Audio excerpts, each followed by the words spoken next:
Tell him, McCluskey. Tell him what time it is. Little Hen says it's time to rock and roll. All you people are so scared of me. Come quietly or there will be trouble. Man, that's just me. I'm Batman. This is Sparta! There is a tiger in the bathroom! I'm an excellent driver. If it bleeds, we can kill it. Pop quiz, hotshot. Keep the change, you filthy animal. I told you I don't want to join your super secret boy band. No. See, I remember you do everything yourself. How's it working out for you? I'm sorry, I don't want to get off on the wrong foot. Do I look at the patch or the eye? Hello and welcome back to this week's Monday Movie Show. You listen to the DVD and Blu-ray section of the show. Coming up, we have the top 10 and reviews of these nice films. Comedy drama in British film Quartet, directed by Dustin Hoffman. A sort of a family disaster drama in The Impossible. Sort of, again, horror in Shadow People, also known as The Door. A thriller with Alex Cross, based on the literary character. And another sort of horror in Come Out and Play, as well as a TV movie of the week, which we'll get to at the end of the show. Yeah, we have to extend that to TV movies of the week, because we seem to cheat now, because we both seem to have ones. Yeah, there generally seems to be quite a lot of films on nowadays that people should be aware of if they haven't seen them. And a diverse and wide selection. Yeah. But let's get into the Blu-ray and DVD top 10. So at number 10, Seven Psychopaths. Yeah, surprisingly entertaining, if not as funny as I was expecting it to be film. Follow-up to In Bruges by the same director, whose name escapes me right now. But it's perfectly fine thriller with slight sort of edgings of comedy in there, and really well written and interesting characters and great performances too. I mean, you've got Colin Farrell, Sam Rock. I'm getting my Sams mixed up now. But you've also got there as well. If you stuck with Sam Rockwell, you would have gotten the right answer. Yeah, Sam Rockwell. Yeah, I keep getting my name screwed up today. But then you've got Christopher Walken in there as well. Do you need any other reason to see this film? No. Well, I haven't seen it yet, so I do need another reason. At number 9, Taken 2. Which you don't need a reason to see. I don't know why it's still in the top 10. Please get it out of there. Please stop buying it. Please stop renting it. Please send the letters to them and asking them, please stop making them, because they're probably going to make a third one. There is going to be a third one, unfortunately. At number 8, Silver Linings Playbook. Which is a real surprising turn-up performance from Bradley Cooper in it, as a guy who's sort of suffering a bit of mental health issues. He's returned from a mental hospital where he's back to his family, and his father, played by Robert De Niro, on good form again as well. And he then sort of builds a relationship with a woman played by Jennifer Lawrence, who's also suffering from a sort of mental issue as well. She's a bit sort of manic. And the two of them entering into a dance competition. And it's a real good, surprising drama that should be seen. And I've yet to see it still as well. Yeah. At number 7, and you went for History of the Eagles. This is just a music kind of... I don't know if I call it a biopic, but it looks like it. We haven't seen it, but it looks like some kind of musical sort of look back at the history of the Eagles, the musical band, the group. And from what I can see, it's about 4 hours of material on a disc. So if you are a fan of the Eagles, it's worth checking out and have a look at it, because I enjoy the Eagles. I've got one of their DVDs, actually, of their live performances, and they're great. They're a great, I don't want to say band, because it's not really a band, but they're a great musical talent. So check them out. And we've just been, now I'm really shocked of seeing this in the live chat. I'm hoping that it might be Mark, but it might be Mark from Following the Nerd. Yeah, I'm surprised at that too. I've seen that, and hello back, although I can't believe you said that. That's just insulting. Considering that we don't swear on your show, so why should you be allowed to swear on our show? At number 6, Ted. Which we both absolutely loved. It's one of those rare films we're talking about in the first half of the show where we agreed on a film. Ted is one of those films we agreed on. Funniest film I think we'll agree, in the last 10 years. Definitely. And written by Seth MacFarlane. You probably need to be a fan of Family Guy humour and Seth MacFarlane humour. If you're not, it may not play as well with you. But if you are, you will absolutely love this.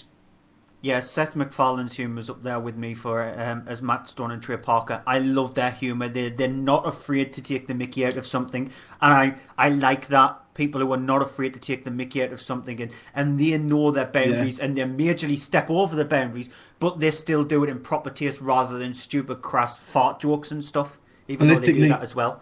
Politically incorrectly accurate. Yeah, but I would see anything that Matt Stone, Trey Parker, or Seth MacFarlane will do. That's why I really want to see the Book of Mormon from Matt Stone and Trey Parker.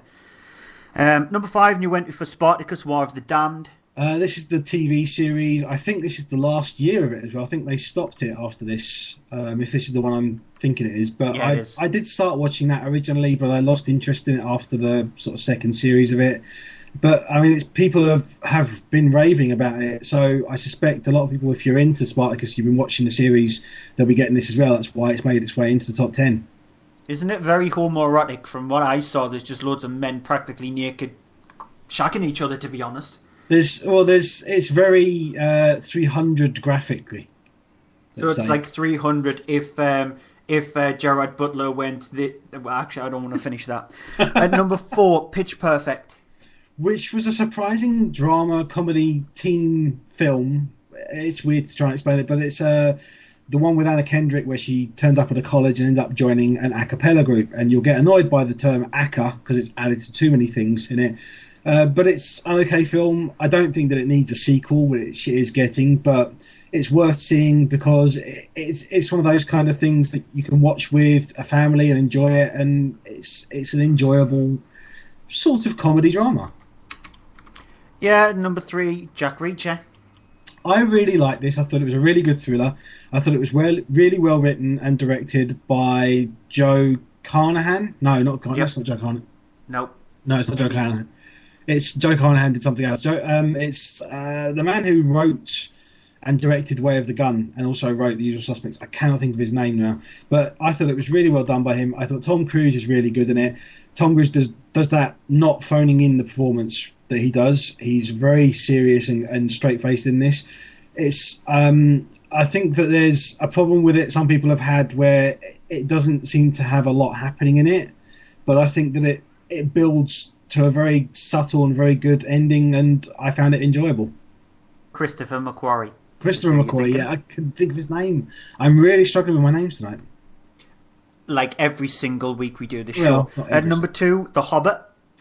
The Hobbit, An Unexpected Journey. You always cut off that bit. I don't care, it's still The Hobbit. Kind of shows the disdain you have for it. I enjoyed it. I really liked it. I get that people say it's a bit long because it is 2 hours and 45 minutes with the credits, but I thought it was a great reintroduction to Middle-earth, and I'm just glad to be back in Middle-earth because I love that look of it in Lord of the Rings. I thought it was really well handled by Peter Jackson, and I think it's a great setup for the other films. Are they necessary to have the 3 of them? Maybe not, but I'm going to see them and I'm going to enjoy them as much, I expect. According to Mark from Following the Nerd, it was arse. Well, it was better than arse, but it's close to arse. Yeah, and we can actually say arse on here, but you'd probably shout at me if I say arse on Following the Nerd, and that's the last time I'm seeing it, by the way. And at number 1, a new entry for Life of Pi. Which is an incredible film. It's based on the book of the same title. It's the movie that won Ang Lee... is it two Oscars? A few Oscars. I can't remember how many it won. Yeah, but it is an Oscar-worthy film. It's amazing to look at. It's one that is, if you've got a 3D system, it's one of the ones that you should invest in for 3D because it's one of the few films where 3D is helpful to it and an impressive look on it. Most of the film is set at sea with the character of Pi and the tiger named Richard Parker, but it doesn't get boring for that running time of the 2 hours. It's extremely powerful, and you will come away with something from it at the end of it. Yeah, I really, really, really liked Life of Pi, and again, it's a movie that both me and Andy agree on. Again, shock horror. Very odd. Right, it's time to go to a break. It's for Menage a Geek. It's Al's show, the Bald Gamer Dude on Twitter. It goes out once a fortnight now because he's busy sorting out a schedule, as he told me. So listen to this clip for it, advert for it. Hey folks, it's Al the Bald Gamer Dude from Menage a Geek podcast, and I'm here to ask you, What do you want in a podcast? Is it talking? Is it funny stuff? Is it two guys and a girl having a chat? Is it video game news? Is it movie news? Is it TV stuff? Is it just geek all out your ears and into your brain? If it is, then why are you not listening to us? We're on Spreaker, we're on Stitcher, we're on iTunes, we're on Twitter. All Menage a Geek. Menage a Geek. Listen to us. Yeah, according to Mark in the chat, you're a slacker for having to show it once a fortnight, but why not?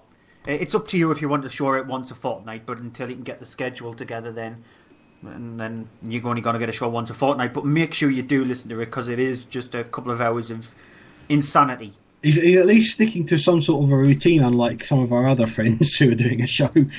Yeah, but it is not mentioning anyone. The Gamescast, no.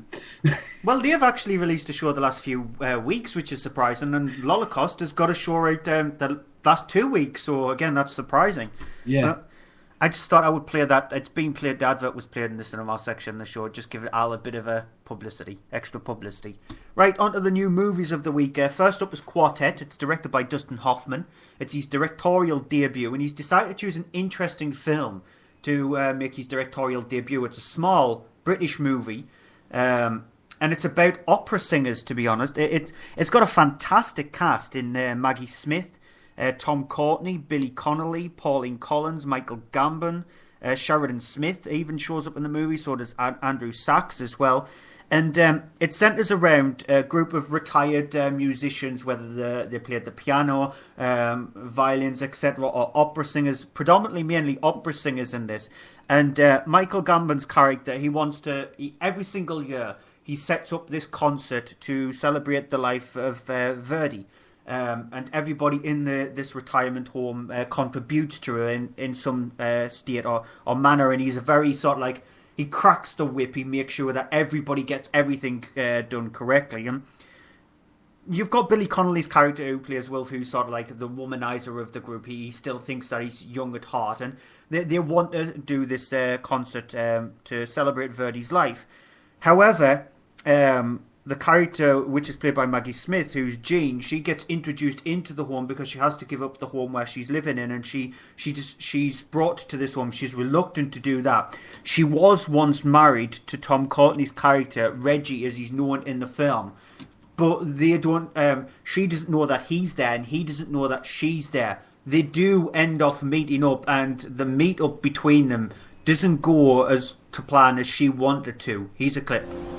Wise man goes when he can, the fool goes when he must. Look, here's Jean in all her glory. Oh, Jean. You haven't changed a jot. Didn't I tell you? Didn't I say she still looks like a young girl? Reggie, don't I get a kiss? Reg? Now, I apologise for hurting you. Please, be kind to me. We were different people then.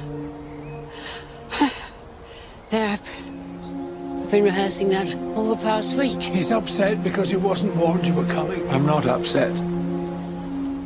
Well, Reg, this is the first time we've seen each other in God knows how many years. 97.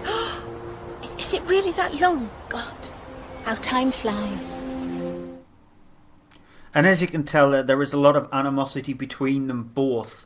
However, they need to try and find a common ground because they need to put on this concert so they can bring in money so the home where they're staying at stays open.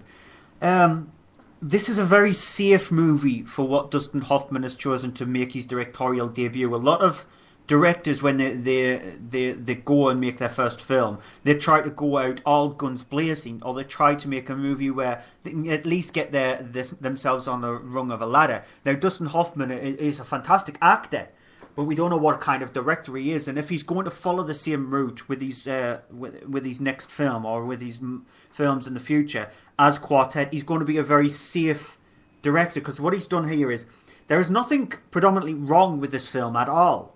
There is nothing wrong at all. I couldn't find a fault with the movie, yet I couldn't find something that makes the movie stand out from other movies of the same kind of genre. Billy Connolly is brilliant in the film. He's the standout one in the movie, he has some really witty one-liners and he cracks jokes every now and again. And it's just the kind of role that Billy Connolly can do really well. I find his humour can be a bit dodgy at times, let's just say, but he's really well cast in this movie. Everybody in this film is really good, but it's just a good film. I was waiting for something to make it stand out from other movies in the genre, and it doesn't stand out, but yet it doesn't teeter down to the area where it becomes like melodramatic and boring. You will find it quite interesting. If you like opera, you'll find it even more interesting. But I think it's well worth a watch. It's the kind of film that your grandparents would really enjoy. It's the kind of movie where if they used to watch like Highway to Heaven or programs like that, Little House on the Prairie, they'll love this because it is got that kind of feel to it. But if you put it in front of a 16-year-old, they'll think, why are you making me watch this? But it's a safe, good film. But that's all it is. Let's go on to The Impossible, which is directed by Juan Antonio Bayona. It's based on the book, which is in turn based on the true story and events that happened around a family during their ordeal of the 2004 tsunami in Thailand. And you have this family in the film who are played by, you have Naomi Watts, who plays Maria, and Ewan McGregor plays Henry, the parents of these three boys, Lucas, Thomas and Simon, who are all on this holiday. They're all having fun and things are going great for them. And then this event happens when the tsunami hits, wipes out the holiday and hotel resort that they're staying at. You have then the story then splits off into these two directions with, you have Maria and Thomas, the mother and the son are stranded they've been carried inland quite far by the waters, and Maria's suffered a lot of injuries and internal damage because of the fact that she's been hit by things when she's thrown by the water. You have then as well Henry, Ewan McGregor's Henry, who is then surviving with the other two children he's found, and he's then leading them to safety because there are threats of further tsunamis being hitting and affecting everyone even further. All this time, the two stories are sort of heading together, and you find this whole situation quite sort of struggling as they're struggling to figure out what's going on. Henry is with a bunch of survivors at one point where he then manages to get hold of a phone to be able to call back home and let people know there what's going on. Here's a clip. Did you hear from anyone yet? No, Henry, you're the first to call. Is everybody all right? Henry? Maria and Lucas are not here. What do you mean, not there? The water came and swept everyone away. And I found Thomas and Sam and Lucas up. I don't know what to do. I don't know where to look for them. Lots of people need to use this phone, okay? I was calling it.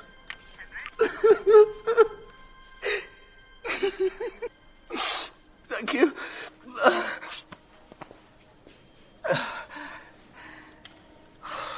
You can't leave it like that. Go on. Come on.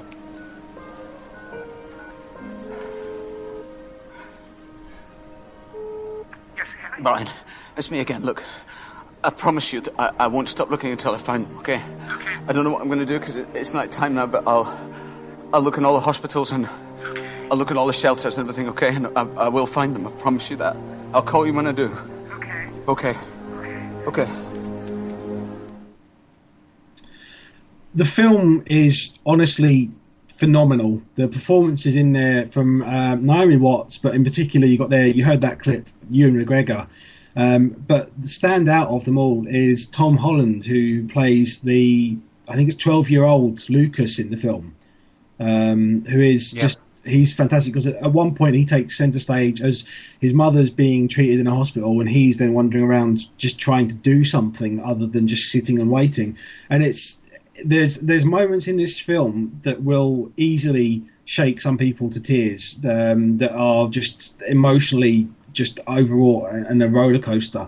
And it's one of those films though you watch it all the way through and at the end it's exhausting, but you're kind of glad that you watched it. And it's one of those, it's a kind of a weird feel good film, but it's very emotionally exhausting to watch it. And great performances, great direction. It's a small film, yet it doesn't look it. When you see certain bits of it, the scale of what's going on is really well done and well shown for the event that actually did happen with the tsunami. And so it really must be seen to be believed, and you just be ready for it to be emotionally draining, but a good film. Yeah, I think it's down to how well Juan Antonio Bayona handled the film itself. He was under good wings when he did The Orphanage, because he was under the tutelage of Guillermo del Toro, and Guillermo del Toro was on good wings with Pedro Almodovar. I can't say his last name properly because he helped him out with The Devil's Backbone, and so he sort of like passed it down. And Juan Antonio Bayona, I think he's a fantastic director. He's sort of like not one of those directors who throws out movies every single year, because I think The Orphanage came out in like 2008, 2009. And I still haven't seen that yet. It's been quite a few years before he's done his next film. But it's just The Impossible. It's a very draining film, but it's a very important movie to watch, because I couldn't put a thing wrong with the movie. It affected me so much that it does bring you to tears. It can make a grown man cry. No matter how tough you think you are, this movie will break you down, because you do feel the plight of it. Especially if you've got a family, if you've got kids. You would do exactly what Ewan McGregor's character does in the film. You would hunt down your children. You would try to find your wife to the ends of the earth. You would break your back as much as he does in the movie, and it will affect you no matter your age group. It is a 12. We're still surprised it didn't get a 15 certificate. I'm surprised it didn't get upgraded to DVD and Blu-ray like some films do. I think it should have been, but it is rated 12. But be considerate that anyone under that age really will struggle with the film. But personally, it is in my top 10 of films of the year. It is that important to watch, and it is that powerful. It's a fantastic film. Right, next up, we go from the sublime to probably the terrible with Shadow People. It's directed by Matthew Arnold, and it centres around a talk show host who hosts the late night programme on this local radio station. His show isn't going really well at all. He's one of these hosts where people phone him with their problems and he tries to help with their problems. One night he gets a phone call from somebody who says that he keeps on seeing these really weird figured people.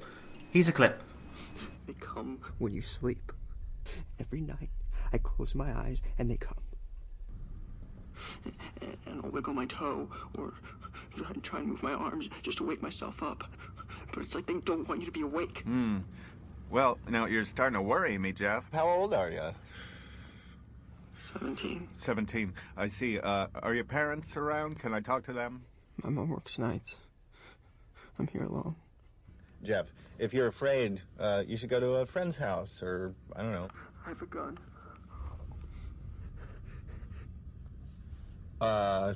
What do you need a gun for?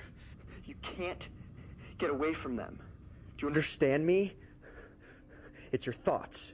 When you think about them, that's how they find you. It's like sharks drawn to blood and water. The only question is,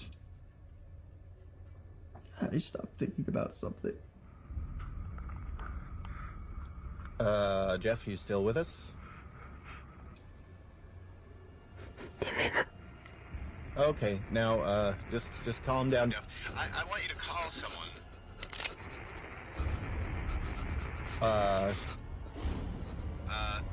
Let's just put that gun down, and so we can talk, because, Jeff, I know that you are not crazy. And so Charlie Crow, who is the talk show host, he gets embroiled in a really weird conspiracy about these shadows, which supposedly kills people if you see them. Actually, the slogan for the film is, once you see them, you can't unsee them. If you do see them, they supposedly kill you. The way the film is played, it's played a bit like the Mila Jovovich, The Fourth Kind. And in that movie, it's supposedly based on reality. And it splices footage which they shot from talking to people about who was affected by the case, and with a film itself. This is done exactly the same. It's supposedly they interviewed the people who were involved with the said case, and then you've got the film, which plays sort of like not alongside it, but intersperses it. It doesn't work. With The Fourth Kind, you think you've got there's maybe like a 0.1% chance of aliens coming down to Earth and doing what they did in The Fourth Kind. With the Shadow People, you think to yourself, there is no chance in hell my shadow can kill me unless you stare at your shadow so much you end up walking in front of a car. That's the only way, or you walk in front of something which can actually make you go splat. Because that's the only way that your shadow is able to kill you. You're not going to turn around, look at your shadow, and all of a sudden your shadow just reaches out and stabs you in the throat. That's never ever going to happen. So it's a ridiculous premise when they say it's based in reality. It's not. And the way the movie is done, it's sort of like 20-25 minutes of these people talking, and then you've got about a 40-minute film which is interspersed in with it. It's just not scary, not creepy. It's boring. The acting from Dallas Roberts, who plays Charlie Crow, is okay. But that's the best thing about the film, the fact that his acting is okay. As a film itself, it just doesn't work. It's beyond belief. So that was the one that was the kind of the rant of the evening, was it? Nope. Oh, okay. I'm going to go on to the movie Alex Cross, which is directed by Rob Cohen. It's based on the book by James Patterson and the character by James Patterson, which has quite a lot of novels. We've seen the character before in movies played by Morgan Freeman in both Kiss the Girls and Along Came a Spider. In this movie, what we have is a prequel which is starring Tyler Perry as Alex Cross, back at the start of his career before he joins the FBI and becomes a profiler, when he's working for he's working as a police officer, a detective leading a small sort of squad. You have in the movie him and his sort of lieutenants in his group, played by Edward Burns and Rachel Nichols, who are running this group where they are investigating murders and such. He is then trying to profile killers. They find a woman who has been killed, and her belongings in a safe that she had has been broken into and taken. She and her bodyguards have been killed in a kind of sort of intricately woven way that gets Alex Cross's attention. He starts to sort of realise that this man who's done this, who sort of calls himself Picasso, played by Matthew Fox, is a sort of an expert in killing. He is a professional, and he has a sort of a concern that this man is not stopped. This man is, if he's not stopped, will go on to kill and will be a considerable threat. Things come to a head somewhat when Picasso calls Cross and has a discussion with him over the phone. Here's a clip. There are so many interesting things you can do with fire and water. Dr. Cross, are you there? Come on now. You can do better than that. This is your only chance to psychoanalyze me. Why don't you ask me some questions? I want you to ask me some questions. Are you having fun? Fun. Am I having fun? Yes. Yes, I suppose I am. But I think you'd find my hobby boring. So your hobby is inflicting pain? Oh, no, that's not just a hobby. Inflicting pain is a crucial part of my true calling. So it fascinates you? But in the beginning, I'm sure it was very hard to deal with the guilt. So where did it start? Was it a neighbor's pet? Or was it your own? You're being disrespectful. Very disrespectful. And I don't like that. Not at all. I'm a professional. So then a battle of wits of sort is played between Alex Cross and Picasso because of an event that happened. I know you said what it was when we did the cinema review. I'm not going to say what it is, even though there is signs of it in the trailer, because it is kind of spoilerish. But and don't you say it. But the thing is with this film is that it was released in a cinema and it really didn't deserve to be. It's not a cinema film. It is a TV movie, really. It doesn't quite work as a sort of big screen film. It barely works as a TV movie. it is the typical kind of thing that you get from Rob Cohen nowadays. Rob Cohen did one of my favourite films that I've just enjoyed and loved, and I love the series it's become, The Fast and Furious. He did the first film of that, and he did the first Triple X film. After that, he went on to do things like the third Mummy film, which is awful, and more recently, he then went on to do... before that, he went to do Stealth, which was just a big budget special effects thing, which completely flopped. Tyler Perry is not Morgan Freeman. I don't care what you try and do to him to get him to play it. He is not Morgan Freeman. He does not play a young Morgan Freeman. He doesn't have the acting chops to play a young Morgan Freeman. It's just very ordinary, by the books. Matthew Fox from Lost looks really skinny, like he needs to eat something in this film, and lean, and just doesn't look well at all. I mean, it works for his character, but there's not much to it. It's not especially engrossing. If you're desperate to see it because you like the books and you like the character Alex Cross, I mean, I would say watch it, but probably don't watch it because I haven't read the books. I don't know, but I'm going to guess it's not going to live up to expectations of the book because it's just not that good of a film. It's not bad. It's average Rob Cohen thing. If you know what to expect from Rob Cohen's films, then you have an idea already. And it's just it's not up to the level it needs to be. Yeah, it's nowhere near Along Came a Spider and Kiss the Girls, because both of those films are really well done. I think that's down to Morgan Freeman, because Morgan Freeman is a million times better actor than Tyler Perry.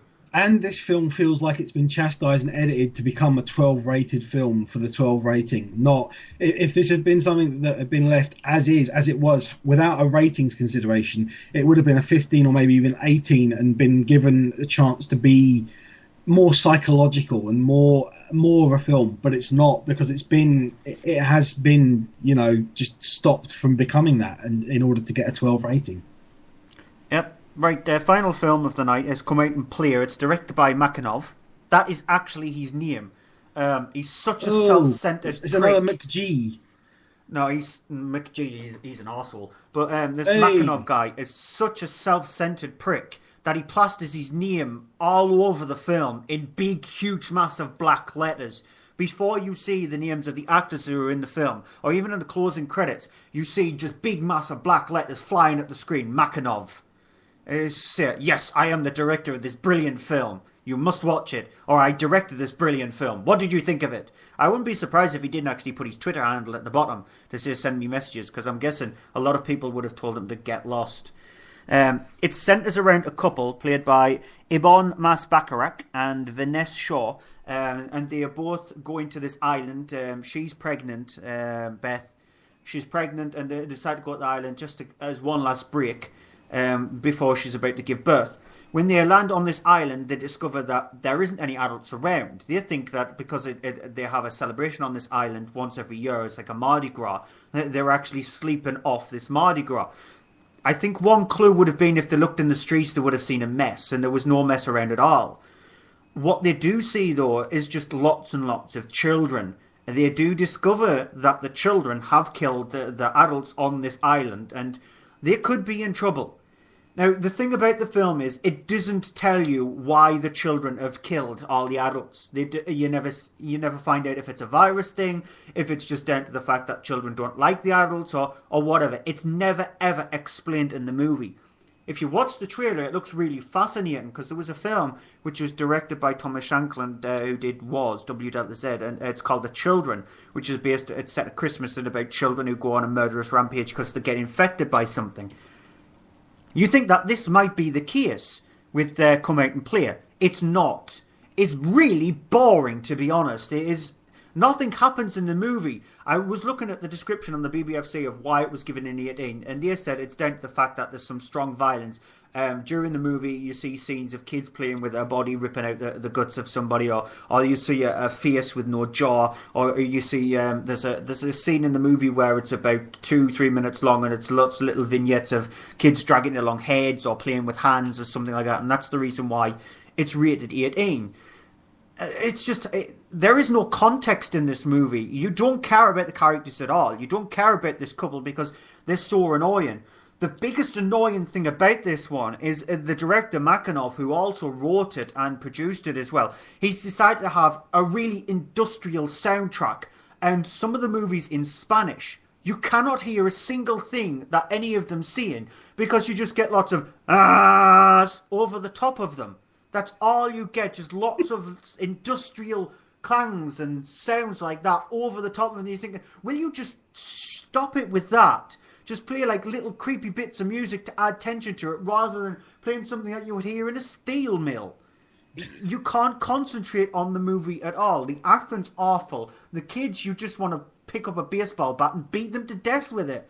This plays more like Dead Island. This is Dead Island, the movie, without the annoying characters from Dead Island. And they've just replaced them with this stupid, dumb couple who can't realise that the island has got no adults on it. They just see lots of kids. They see some blood around here and there. You would think, get off the island ASAP. They don't even do that. When they decide to do that and the boat is surrounded by kids, they go, oh, we're supposed to get around this then. Oh, look, a car. Let's drive away from them. It's not going to happen. They're stuck on an island with kids who want to kill them. It's a stupidly terrible film. Not that we're abdicating violence towards children. I would actually violently kill these children, to be honest. That's a bit disturbing, really. Yeah, well, you would if you saw the film, because the children are just they're terrible. Actually, you would just kill the couple. You would drop a nuclear bomb on this island just to kill everybody on there. And let's hope that the director's actually on the island as well. Okay. TV movie of the week. Yeah. Let's go on to something more cheery. TV movies of the week to watch out. Movies to watch out for, because I'm actually adding another one as well that I know of is on. Because the first one I've got is Source Code, which is on Film 4, Friday the 10th of May at 9 o'clock. I mean, if you've not seen this film, you should, because it's one of the ones. It is the first film after Inception that came out that was kind of smart, intelligent cinema, and it was pretty decent story, decent performances, all round just amazing from Duncan Jones. The other film I'm going to mention as well is The Limey, which is a great film with Terence Stamp, sort of a British revenge flick sort of thing. And it's tomorrow night. That's on Tuesday night at 11:50 p.m. So it's a late one, but it's a very good one. Yeah, I've got two films. There's 30 Days of Night, which is on Thursday the 9th of May on Film 4 at 11:45. This was the film that was directed by David Slade, who previously did a film called Hard Candy, and then he went on to do 30 Days of Night, and then he went on to do a Twilight film, and nobody's heard anything from him since. So he's probably killed his career with the Twilight film. But 30 Days of Night is a really good vampire movie. It's really nicely shot. The blood red against the snow in the small little Arctic the Arctic town is really well done. It's really nicely shot. And The History Boys, which is on BBC 4 on Thursday night, also May the 9th at 9 o'clock. So you've got a good double bill there. The History Boys is just a really good drama kind of movie. It's got Russell Tovey in it, and it's just really well acted. I really like The History Boys. It's based on a play of the same name, and it's just really well acted. Enjoyable film. So really good double bill there. The History Boys and 30 Days of Night. Decent films on during the week. That's the thing as well. It's not the weekend. I mean, you end the working week with Source Code, and then you've got the weekend free to still go and see what is going to be the biggest film we're out for a while, Star Trek Into Darkness next week. Yeah. Right. I'm trying to get away from that slightly because you sort of like plucked a little bit that I was going to add to the end of the show. But right, that's it for this week's Monday Movie Show. You can catch all of our content on mondaymovieshow.co.uk, where you'll find the latest, well, we try to put up the latest trailers when we can be bothered to anyway. The UK box office top 10, the US box office top 10, and also reviews which Andy likes to put up on the site. I put them up every now and again. I didn't get one up for ABCs of Death because I just couldn't think of how to word the review, to be honest. Without using loads of expletives, I think. Yeah, I'll try to put up reviews more often. I want to try, if that's the case, I want to try and handle reviews which are more of the smaller films, the smaller little horror films or something like that, which don't get much airtime, let's just say. So check out the site, mondaymovieshow.co.uk. Mark from Following the Nerd was in the live chat about 10-15 minutes ago, so make sure you check out followingthenerd.com and their show, which goes out at 9 o'clock on a Thursday night. And also Vote Saxon 07, he's normally on the show, he's Christopher, He co-hosts it every now and again with Mark. He has his YouTube channel where he reviews Doctor Who episodes, and I saw you were having an interesting conversation with him about the fact that you weren't very impressed with this season of Doctor Who so far. Yeah, I just not enjoyed it this much. Yeah, but make sure you check out his content as well. We played the advert for Menage a Geek, which is the bald gamer dude Lubowski and Bryn. Make sure you check out their Twitter page and also the show itself. It's just brilliant. It's lots of swearing, but if it doesn't make you laugh, then there's something seriously wrong with you. They talk about video games and films every week, and highly, highly recommended. And alcohol is involved. Lots of alcohol. We don't drink. I just drink water. You've got the Gamescast and Lolacost. They have their shows out. Lolacost's is Sunday night when they can be bothered to make a show, and the Gamescast is on a Friday night. You can check out their content on Spreaker. The Gamescast also have a YouTube channel where they post up Minecraft and Amnesia videos. Duncan does a lot of them. And also a couple of charities you need to check out. Slater, who's a good friend of the show, that's SLLAYT3R, has got a charity stream that he's going to do on the 21st of July. He's doing a 24-hour video game marathon where he's trying to raise as much money as he possibly can for cerebral palsy. Make sure you try to help him out as much as you possibly can with that, because it's a really good charity. It's for his son, because his son suffers from that. And you've also got the Serum Foundation, which is serumfoundation.org.uk. So check out theirs. They've also got a charity event on the 17th of July.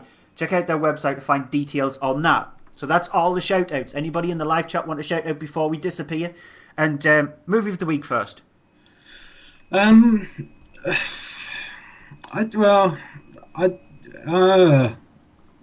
Impossible. I think it's going to have to be The Impossible. Yeah, The Impossible for me as well. As much as I like Dead Man Down, The Impossible's better. The Impossible is a fantastic film, and thanks for joining us, Mark from Following the Nerd. Den B, thanks for joining us this week, and Booger in the live chat. He joined us late, but at least he listened to the show as well. We will be back next week, same time, 7:30, where the main review is Star Trek Into Darkness. I'm really looking forward to this film. I'm reviewing it, so I'm seeing it as well. I'm looking forward to it as well. Yeah, and we also will be reviewing Les Miserables on DVD next week. So until next week, here's a clip from a film that's out in a couple of weeks' time. Till next week, goodbye. I'm gonna give you a chance. Take your crew and walk away. That's the only way you're gonna keep your family safe. Your brother never told you never threaten a man's family? It's a pretty stupid thing to do. But I'll make it simple for you. I walk away when she walks away. Well then. It appears this inspiring tale has come to an end.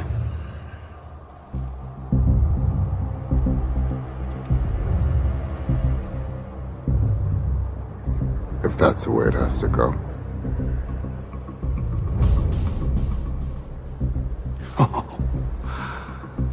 Let me guess. Hobbs. Come on, you son of a bitch. Too big government hack.